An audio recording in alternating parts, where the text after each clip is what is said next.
Please আমাকে 5 minute সময় দাও। আমার কাছে এসবের জন্য এখন সময় নেই। এই সমস্যার একটা সমাধান আছে আমার কাছে। এখানে মিটিং চলছে আর এই ফালতু লোকটা এখানে চলে এসছে। তোমার তো কোম্পানির কোনো ব্যাপারের সঙ্গে কোনো সম্পর্কই নেই, না তোমার কোনো অধিকার আছে। প্রথমত এই লোকটাকে এখান থেকে বের করে দাও, ওর জন্যই পুরো কোম্পানিটা গন্ডগোলে পড়েছে। সিকিউরিটি সিকিউরিটি, একে এখান থেকে বের করে দাও। স্যার স্যার আমি সামলাচ্ছি, আপনি মিটিংয়ে ফিরে যান প্লিজ। ওকে ছেড়ে দিন, আমি বলছি ছেড়ে দিন।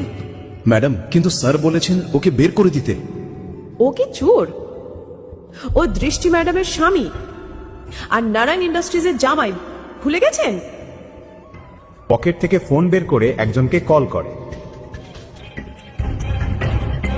হ্যালো, কেমন আছেন নিতিনরাজি? শিবমজি, আমি আপনাকে একবার দেখা করেছিলাম আর আজ আবার আপনার কল পেলাম। নিজেকে ভাগ্যবান মনে করছি। বলুন কি দরকার? একটা ছোট ফেভার চাই। শুধু আদেশ করুন স্যার।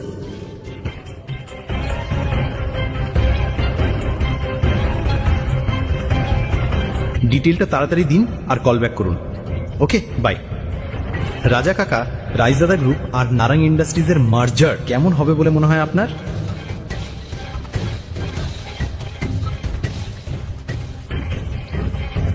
রায়জাদা, ওদের কথা তুমি কিভাবে জানলে? ওরা আমাদের পুরনো ব্যবসায়িক